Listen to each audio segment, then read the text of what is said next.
Welcome to the In Love with PMDD podcast. I am your host, Dr. Rose, your PMDD relationship psychotraumatologist, and I help you stop the monthly PMDD breakups. PMDD is premenstrual dysphoric disorder. It is in approximately 1 in 5 women, and it makes you want to break up with your partner approximately 1 to 2 weeks before your period every single month. So as someone who has suffered with PMDD for over 18 years, I dedicated my doctorate practice to helping partners navigate those monthly PMDD breakups with everything from attachment styles, triggers, sensitivity to noise, sensitivity to touch, all of the things that you really struggle with when you're in PMDD. And I also dedicated my dissertation to a phenomenological study of the relationship experiences of partners of individuals who suffer with premenstrual dysphoric disorder. So I'm not just here to help the sufferer, the one who is suffering with PMDD. I am here for the partners as well. So if you need those private sessions, make sure you go to inlovewithpmdd.com and get those tools. So let's get into this week's PMDD trauma transformational tools that is going to help you stop the monthly breakups and stop the suffering and stress in your PMDD relationship. Let's get into it. Today, I want to talk to you about the stories that we make up in our minds when we are in PMDD. And the reason why I want to talk to you about this is because it's one of the most damaging things to PMDD relationships. And I want to really give you the tools about what you can do about it and even recognize that you're doing it. Because I remember early in my journey, I didn't recognize that I was literally only when I was in PMDD, making up stories in my mind about what I felt my partner was saying, what I felt my partner was doing. And then it propelled me to have a lot of worries and fears and doubts and insecurities and question my partner. And I just ended up in this spiral. And I remember one of my best friends, asking me one day, and she was just like, but how do you know? Like, she would always ask me, she's a very fact-based person, and I'm a very feeling-based person. So a lot of times I would be telling her, like, yeah, my partner feels like this, and my partner feels like this. And she's like, but what did he actually say? What did he actually do? And when she forced me to give her the facts in order for her to be on my side in the argument, or be on my side even in the conversation, or even go further, it allowed me to really see that I was creating this pattern of what I was so upset with, what I was so triggered with, my partner hadn't actually said, my partner hadn't actually done. It was they did one thing, and then I went and created a whole story and narrative about that one thing that was completely the opposite of what their intentions were. And if you're my private client, I always ask, did your partner do this maliciously? I'm always very cognizant of the intentions of your partner, because I know that we have these things in PMDD, and they are called cognitive distortions or catastrophizing. What this means is we're making up stories in our mind about what we think that our partner is thinking, what we think that our partner is doing. Like, your partner may do something, and then you create a story about why they did that one thing. Like, do you have any proof that the intentions that you're thinking in your mind is their true intentions? No, but you're getting offended based off of a made up story in your mind, which is a cognitive distortion. And it's really damaging in PMDD relationships because it seems so real. At the times that I was triggered with my partners because of stories that I had made up in my mind, having these episodes of cognitive distortions, I really believed that they thought the things that I felt like they were thinking, and they did the things that they had the same intentions that I felt like they had. And I hadn't asked for any proof. I didn't even need any confirmation from them, but I just knew that I was triggered based off of what I thought that they were thinking and the reasons why they were doing the things that they're doing, meaning they were actually doing these actions, but the intentions behind the actions were not what I thought. But I took it like I got offended. Remember, I told you one of the biggest things that I struggled with my exes was getting offended. And now that I have graduated from being offended, which took me a lot of work and a lot of time. I don't even say a lot of time. I just think that it was intentional time, because when I went through the breakup, I was really just focusing on what is it that I can improve on? What is it that I should do, to make myself a better partner? And one of my biggest things was, I don't want to be so offended by every little thing that someone else does. And this week, actually, I got like a reward of knowing like, okay, you're past that. You're not easily offended. Because before I was very offended. Like my ex-partner said, like everything's a trigger for you. Like I was very offended by every little thing that my partner was doing. And now I feel like I have the ability when I would be offended to take a step back and look at the situation objectively and not immediately get offended. And an example of that was earlier this week. I'm in finals week with my daughter, and I was like, "Hey, do you need me to help me with some homework?" Like we are texting because she's homeschooled and she's in 10th grade and she's finishing up her schoolwork. And I was like, "Hey, do you need me to help you?" And she was pretty much like, "No, I don't want you to help me because you make me feel dumber than I already feel when you're helping me with the homework. Like I'm worse off when you help me." So like the old me would have been totally offended and totally, you know, t- sensitive, like rejection, all of the things. And I would have been like, oh my gosh, I'm a horrible mom. Like I can't believe she said that. And what I did was when she made that comment, I took a step back. I noticed that I was triggered because like I'm not saying that when these situations happen that you're not going to feel that immediate like twinge, like ooh, that hurt, or that was harsh, or that was below the belt. Like you're going to feel it. It's what you do after that feeling that matters. So like immediately I felt offended because I'm like basically she's saying that my true intentions of trying to help her, were causing her to feel worse. And so then I'm like, the old me would have been like, oh my gosh, she's so ungrateful. Like she doesn't know all I do for her. And I like pretty much defending and justifying my intentions. But I was pretty much like my response because I had done the work on being unoffendable, which I call it. I was just like, oh my gosh, I'm so sorry that I made you feel I like the last thing I want to do is make you feel dumb. Like, what is a way that I can help you that doesn't make you feel that way? And then it was a situation where she was able to tell me, I would like it more if you allowed me to do things on my own because it makes me feel like I have the capability to do it. And, you're not calling me incompetent by thinking that you have to stand over me to do it and all of these things. And I said, okay. I said, I'm sorry that I didn't know that. But moving forward, I'm going to make that change. And so when I'm wanting to support you with schoolwork, like I'm going to allow you to do it as long as it's done on time. I'm not going to stand over you. I'm not going to continuously question you because she was saying like the continuous questioning made her feel stressed out more and like all of these things. And I was like, that's the last thing I want to do is stress you out even more. And so I gave, my point of view, like I was just trying to make sure that I reminded you so that you knew. And then in turn, she was like, no, I appreciate you taking this in and not getting mad at me. And she was like, it was pretty much my fault because I should have spoken up and said that when you were doing that, it was stressing me out so that you would be able to change. And it was an amazing conversation, but it was only an amazing conversation because I didn't make up a story in my mind about why she made that comment. The old me would have been like, she made that comment because she's trying to manipulate me, she's trying to play me, just like I would with a partner. I would have made up a story about why they made a comment or did something. And I just chose to take a step back, listen to the words that they said, and not be on the defensive. So the biggest thing that I want you to know that when you're trying to get out of the cycle of having these catastrophizing thoughts and making up stories in your mind is when your partner immediately triggers you, do not believe everything that your brain is telling you, meaning only believe the things that your partner has said. If they haven't said it, then it's not true.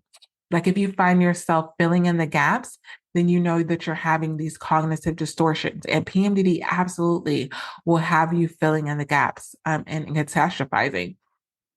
And it's going to lead to emotional sensitivity and mood swings and all of these other things. And so, what I basically did was I felt proud of myself because in that moment, instead of me focusing on me and how I was triggered and how I was defensive, I put the focus on the other person. So, that was the biggest thing that I want to tell you. And it's worked a lot with my private clients is if you feel like your partner is saying something that is triggering you and you're making up a story in your mind, or you're about to make up a story in your mind, put the focus on them and focus on why would they be saying this? They must be feeling hurt. They must be feeling misunderstood. They must be having unmet needs. When you put the focus on the other person, it distracts you from making the immediate story in your mind because you're like, oh my gosh, if they're saying this horrible thing about me, like, oh my gosh, you're so insensitive. Like say if the comment that your partner makes to you is like, I just feel like you're so insensitive. Instead of you immediately getting triggered and going off on a story about why they're calling you insensitive, think to yourself, why would my partner be thinking that I'm insensitive? They really must be having an unmet need. Like there's something going on with them where they're feeling like if they're thinking I'm insensitive, they're feeling like they were sensitive at a moment and I didn't meet that need. So like let me, instead of me digging into the comment that they made, let me dig into the unmet need of my partners to figure out what is it that they need to feel like I'm not insensitive. Like the goal in this situation is very selfless. It is, what can I do to make my partner feel like I'm not being insensitive? And this means that you have to let go of the pride, let go of the ego, because the ego is going to say, defend yourself. The ego is going to say, after all you did for them, I can't believe that they're saying this. None of that is going to get you any place that's going to be effective for your relationship. What the ego is going to get you is into another fight, another argument, another crying bit, another episode of you feeling disconnected from your partner. If you're wanting to stay connected to your partner, when they say these things that are triggering you, instead of getting offended, instead of feeling super sensitive about it and feeling like I need to fight back and I need to make up a story in my mind and I need to go off on my own, because a lot of you have taken my tool of taking space, meaning you've taken space and then made up stories in your mind. That is not what I meant. I meant take up space and clear your mind, not take up space and make up a story in your mind about what they're saying and thinking without having an actual conversation, with them. So a lot of times when you're on your own and you're taking the space after you've been triggered, you may be thinking to yourself, if my partner loved me, they would do this. If my partner loved me, they would do that. You know what that's doing? That's placing unrealistic expectations on your partner based off of what you would do. What I want you to do is stop expecting you from your partner. Stop expecting the way that you would respond to your partner being the mirror of how they're responding to you. Your partner is a completely different person, and you cannot get offended by them because they're not responding in a way that you would respond. The way you would respond lovingly to them is completely different from the way they respond lovingly to you. They can still love you without responding the exact same way that you would respond. So I really want you to understand that when you're saying this, if you find yourself, and I've been there before, where I'm like, if you loved me, you would do that. Like when you're having the argument, and you're saying, if you really loved me, you would have said this, or you would have handled the situation this way. And then I really had to think about it when I was in the process of rebuilding myself and feeling like I wanted to be unoffendable. I asked myself, who made that rule? Who made the rule of, if my partner loved me, they would respond this way? I did. That is not, that is absolutely not true. If my partner loved me, they would respond to me in a way that they're capable of loving me. Not in a way that I think that they should love me, not in a way that I think that they should talk to me. Your partner is only able to do what they're capable of doing. And when you're trying to pull something out of them that they don't have, you're going to find yourself hitting a brick wall, and you're going to be in those cycles of arguments because, you may be like me, where I got into a situation where I was like, this is what I need. And I realized my partner didn't have it. The partner that I had at the time didn't have it. And I've been dating, and I realized that like a couple of times. And instead of getting bitter, instead of getting resentful, instead of getting, in a place of unforgiveness, I just accepted it and say, I know what I need, and this person doesn't have it. And I'm not going to try to manipulate you into having it, forcing you into having it, guilting you into having it, making up stories in my mind of why you should have it. There's certain characteristics that your partner needs to have to be with you, and either they have it or they don't. Either they're willing to develop them or they don't. And so I would say, if your partner doesn't have it, if they're in the place where they're willing to develop it, then you can still work on it. If they're not willing to develop it and have that level of empathy and care and concern and all the things that you need in PMDD to allow you to have peace, then stop grasping at empty straws. Stop grabbing at them for things that they don't have because it's not fair to them. They're doing their best, they're being their best, and you're just consistently telling them that their best isn't good enough. Like it's a slap in the face. It's like you chose me, and then I'm consistently giving you what I showed you I was capable to give, but it's not good enough for you. And so if you're dating, I would say choose someone that has the things that you need when you're in your luteal phase. Because a lot of times that's when you feel like it's lacking. When you're in your follicular phase, you can brush off a lot of things. You can deal with not having a lot of things. But I know when you get into your luteal phase, it's kind of like, this is what I need. If you don't have it, I'm going to nag you until you have it, or I'm going to be dissatisfied with you because you don't have it. Instead of just recognizing that, hey, they don't have the capacity to give it to you. That doesn't make them a bad person.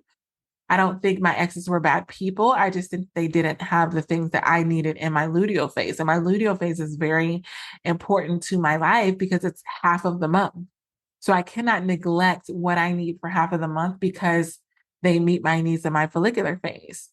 So that's something as I'm dating, I'm really having to come to terms with. But one of the things that I was noticing that I was doing is making up stories in my mind. Like, if this person liked me, they would text me every day. Like, that was my biggest thing. That's been my biggest gripe. I noticed I start making up stories in my mind. I had these cognitive distortions in PMDD and was like, if this person really likes me, they would text me every day. And that's not true. Like I had this person that really liked me. They didn't text me every day. It's just they're busy. They have other things. They have kids. They have a life. They have all the, but they really liked me. And I remember talking to them. I'm like, you don't like me because you don't text me every day. And they're like, who, who made that rule? Like, so you're about to throw the whole person away. You're about to throw me away because I'm not meeting this expectation that you've made up in your mind. Like, who said that if I really like you, that I have to text you every day? Like, it's me. I'm the problem. It's me. I had to really sit with that and be like, well, yeah, that's right. Like, I'm the one that made up that rule. There's no, like, I could have communicated, hey, I'm the type of person that's really big on communication. I would like it if you text me every day. So that way you just check in, we stay connected, all things. That's not their thing. They could think about me throughout the day and not text me, which for me was like mind boggling. I'm like, how do you think about, I was like, oh, so you must not think about, again, making up a story in my mind. You must not think about me when we're not together. They're like, I think about you all the time. I'm like, yeah, but you don't text me. And they're like, what would I text you? Then I'm thinking about you. And I'm like, yeah. And they're like, oh, well, I didn't know that was a thing. Like I think about you, but I just, wait till the next time I see you. So here I am making up a story in my mind that this person doesn't like me, they don't care about me, all these things, because they're not doing what I made up a story in my mind of what they should be doing if they liked me. You cannot control other people, and you definitely cannot control their actions in a way that is going to be defining whether they like you or not.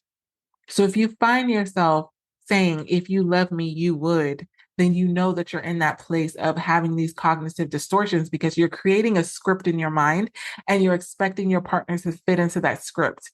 You have a whole picture in your mind of what your partner should be saying, what your partner should be doing in every single scenario. And if they're not meeting that mark when you're in PMDD, then it's leading into you feeling like you need to have those PMDD monthly breakups because it's like, see, I did this situation and they didn't do this. I told them to go to the store, the lemons, and they didn't get me limes too. If they really loved me, they would have gotten limes and lemons because they knew that I like limes. Like you created that story in your mind. And one of the biggest things that was the most hurtful, like sometimes the most hurtful things that people do and say to you are the biggest lessons in your life. And that's been so true to me because one of the most hurtful things that happened to me was when my biological mom was like frustrated with me one day and she says, I don't owe you anything. And that's the beginning of when we became estranged and not talking because I cut off communication because I pretty much was like, I created a script in my mind like, if you loved me because you gave me up as a child and you should be wanting to make it up. You should be wanting to be a better mom to me. You should be. It's whenever you get into that mindset of you're catastrophizing. You're making up a story in your mind. And I was like, I don't want to be associated with you if you're not fitting the narrative of the person that I want you to be. Like a lot of you are doing that. You're creating a narrative of who your partner should be. You're creating a character in your mind of who your partner should be. And unless they meet that character that you've created in your mind, that they're not the right person for you, they're not compatible, you should just be single, you could do bad all on your own. I've been there. I've done that. I created that narrative for my mom. I've created that narrative for past partners. I've created this like stick figure. And if you didn't fit into the realms of treating me like I created the story in my mind, then I felt like, oh, you must not want to be with me. We must not be the right person, like all the things. And what I want to let you know is you will literally lose a good person because you've created another version of them in your mind in PMDD. And I will repeat that. You will lose a good partner because you've created a different version of them in your mind when you're in PMDD, meaning you will lose a good partner who genuinely loves you, cares about you, wants to be with you, and is doing it in the best way that is possible for them. They are doing what they are capable of doing, but you're consistently making them feel like that's not good enough. And so you will throw that whole partner away. And what will happen is, you're going to begin to get resentful and bitter because they're not being that version of them that you feel like you need. And I want to caution you for that because I don't want you to lose out on a good PMDD partner because they're not operating in a way that you've made up in your mind that they need to operate. And the way that these false narratives can really damage your PMDD relationship is creating a lot of mistrust and insecurity in your partner. So your partner is now feeling insecure because every single time that they're being authentically themselves, they're being who they are as a person, you're making them feel like it's not good enough. You're making it feel like you don't care, or, you're pulling away. And so they're going to start to reduce intimacy and not really trust you because they're going to feel like they can't be themselves around you because who they are is not good enough. So these made up stories is going to, get rid of the trust in the relationship, and it's going to lead to these fights and arguments because you're consistently going to be forcing them to be someone that they're not. And if they really love you and care about you, they're really going to try. That's the damaging part, is they're going to try to be this version of themselves that they're not, just to please you. But they're going to burn out because it's not the truth of who they are. So the next way that these made up stories in your mind are really damaging your PMDD relationship is you're going to start escalating minor issues that you have with your partner and turning it into major conflicts. Small misunderstandings or disagreements are going to become major problems and issues because PMDD can magnify your emotions. So it's making it easier for you to blow things out of proportion, make things bigger than they are.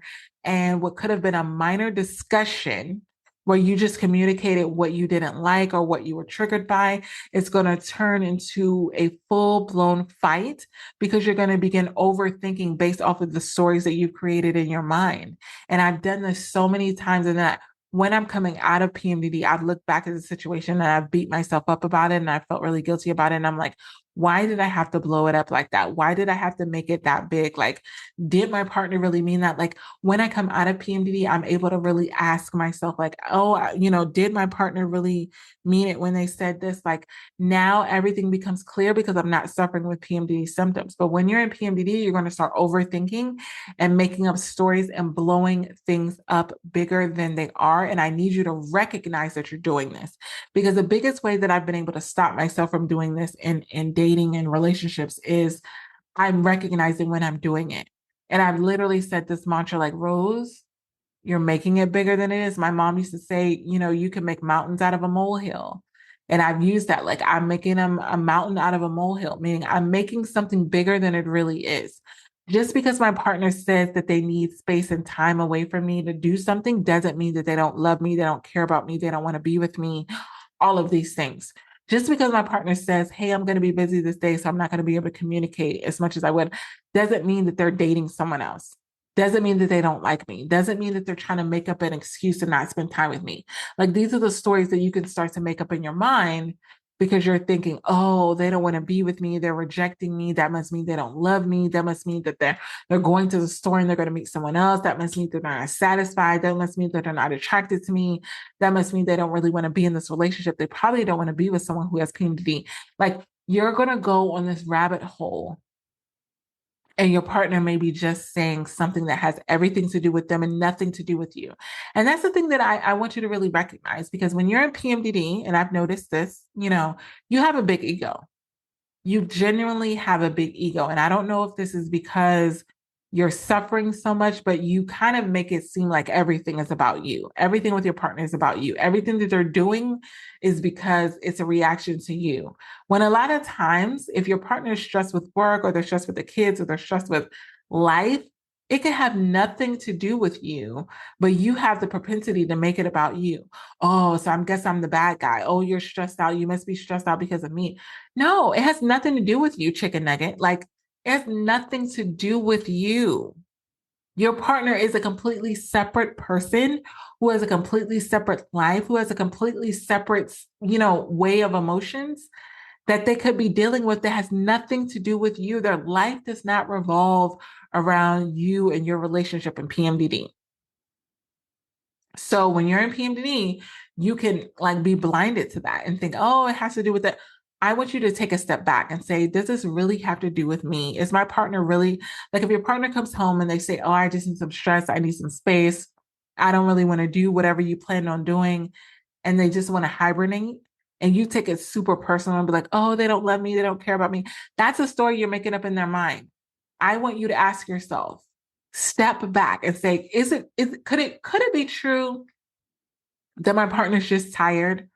Could it be true that my partner's just stressed out and it has nothing to do with me? Like, let go of the pride, let go of the ego. You are not the center of the universe. Your partner has the ability to have emotions that have nothing to do with you. And what PMDD does is it puts you in a state where it's like every reaction that your partner has to do with you. And that's not true.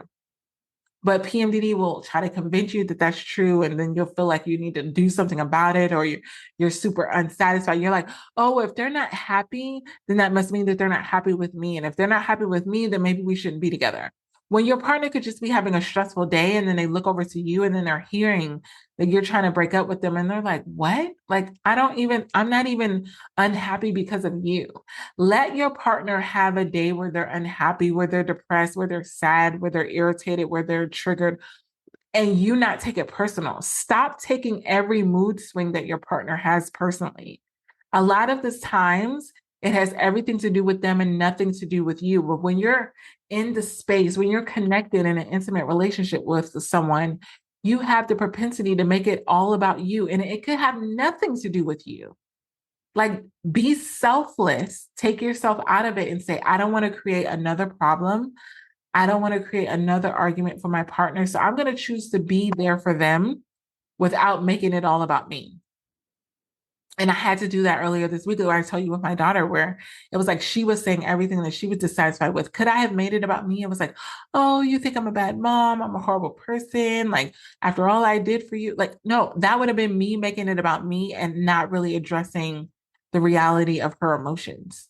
And what happened at the end of it was she thanked me that I didn't make it about me, because I wasn't in PMDD where I was in that place of like overthinking.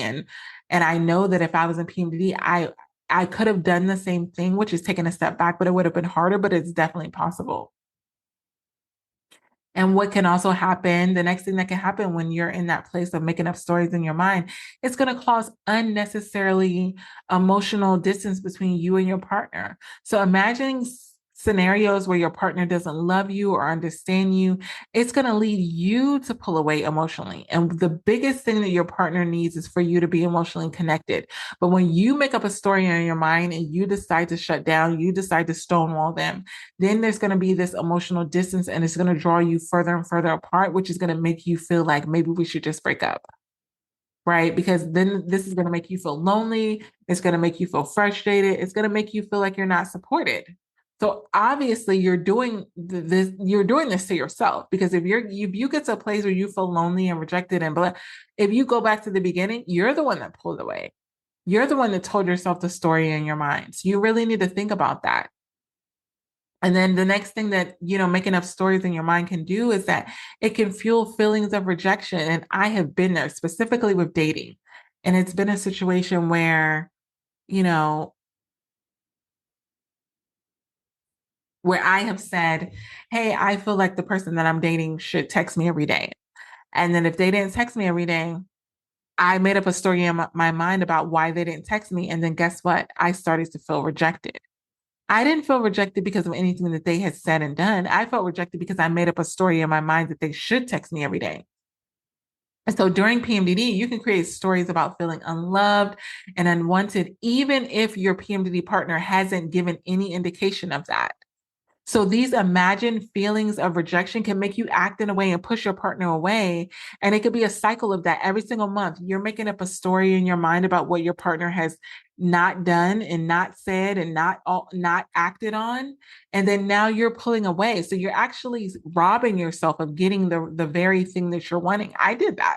I was dating someone and I was like, oh my gosh, they didn't text me, they didn't whatever. So then when I was finally went on a date with them, I was standoffish. I was just kind of like feeling like they needed to earn my attention. I was in the ego and I was feeling like I didn't want to emotionally connect to them because they didn't give me what it is that I wanted in that moment. And it's like, who said that they had to?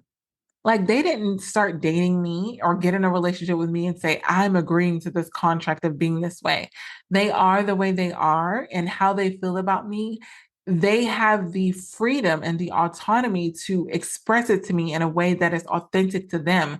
If I go and tell a person, hey, I only feel loved and cared about when you text me every day at these specific times, and they do it, they're going to be bitter and resentful. They may do it if they really like me. They may say, oh, okay, I'm going to do it, Rose, or whatever.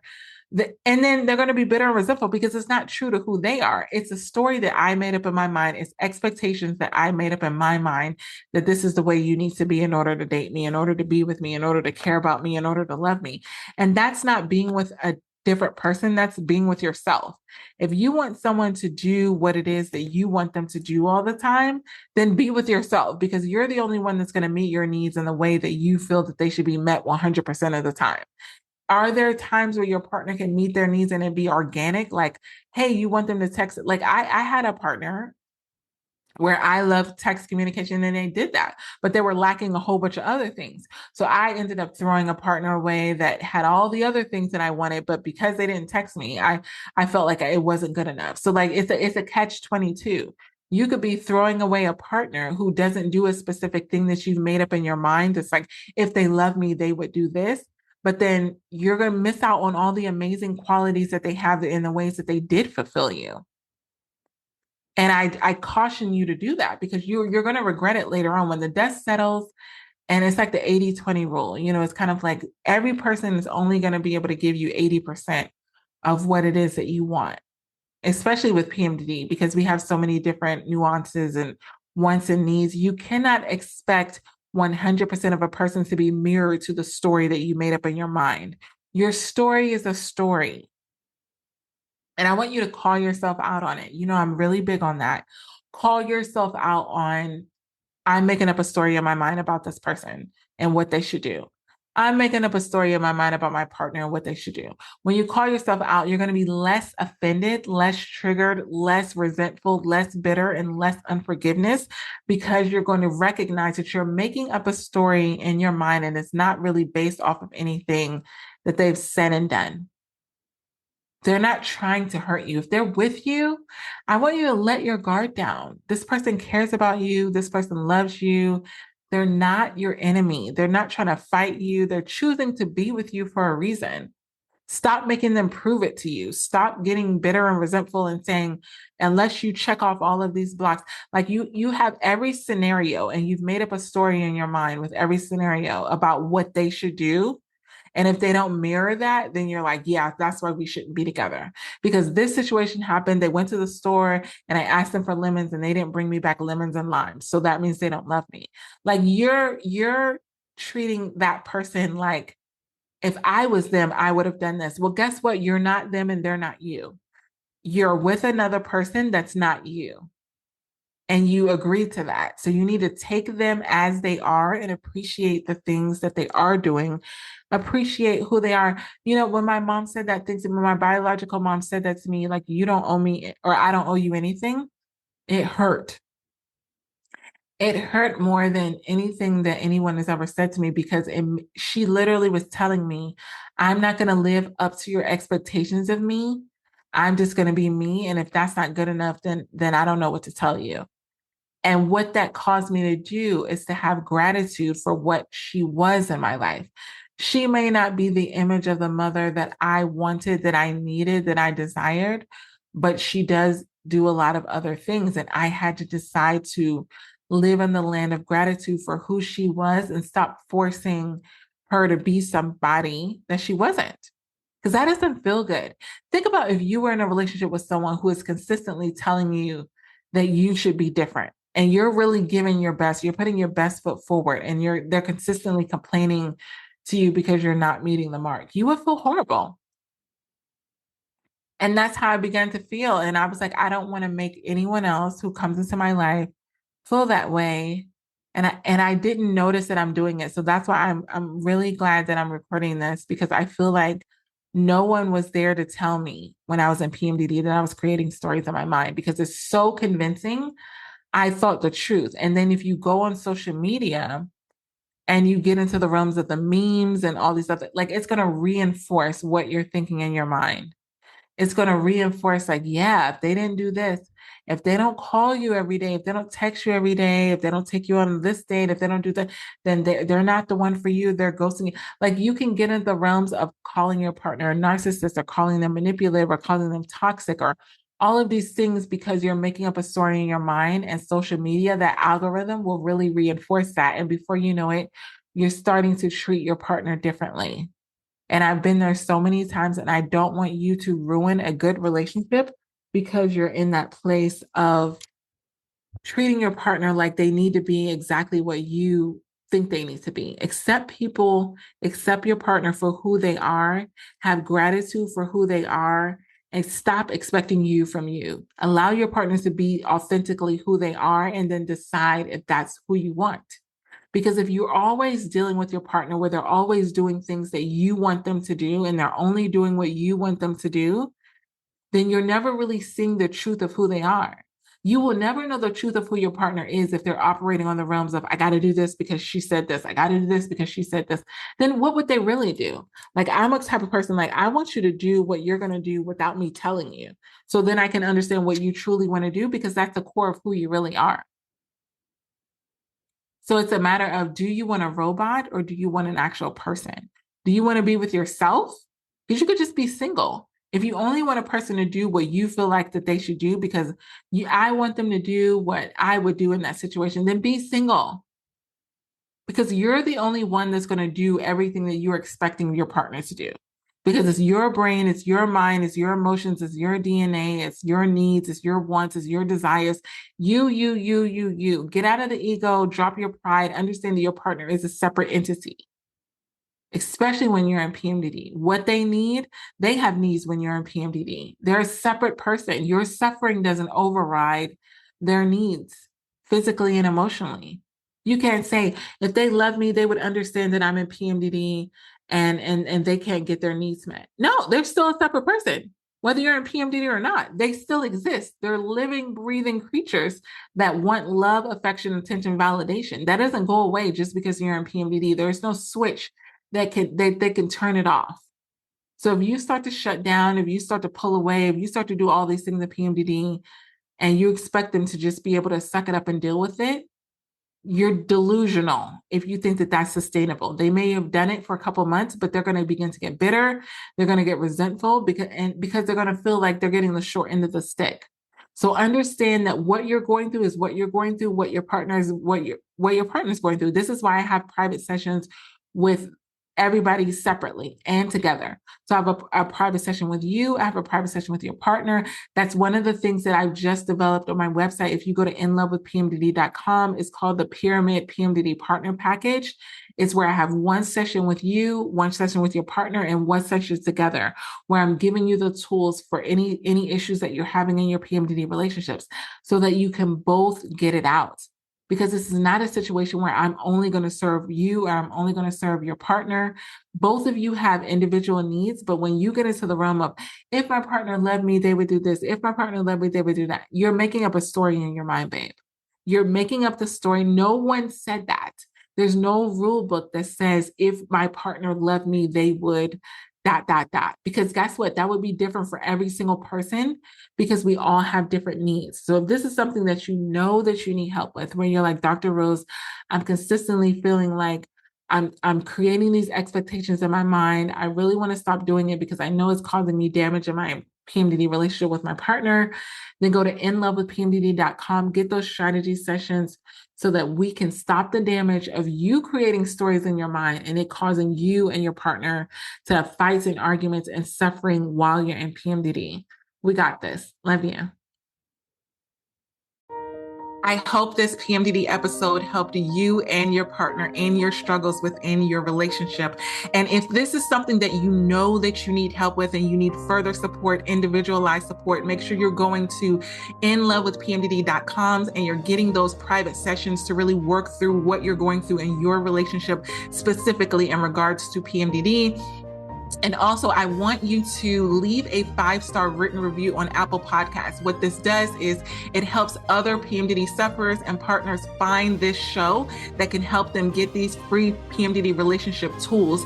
I remember what it felt like to not know that there were tools out there specifically for PMDD relationships. So I want to make sure that you are sharing these tools with others, share them on your social media, share them with people that you know that are also struggling in their PMDD relationships. Until next episode, this is Dr. Rose, your PMDD relationship psychotraumatologist. One more thing, I almost forgot. I now have the Fresh Start PMDD Partners Workbook. What this workbook can do is if you've had past traumatic experiences with your partner, past fights, past arguments, and they keep coming up every single month in PMDD, I created a Fresh Start Workbook so that you can deal with all of the traumatic experiences that have happened in the past in PMDD range and all of these things so you can stop going through the same cycle again and again and again. So get that workbook. It comes with a video episode of the actual podcast that I recorded on getting a fresh start in your PMDD relationship. So you're not continuing the same cycle again and again and again. So make sure that you get that workbook. And if you need those individualized counseling sessions, you know where to go, inlovewithpmdd.com. Until next time, we got this. Love you.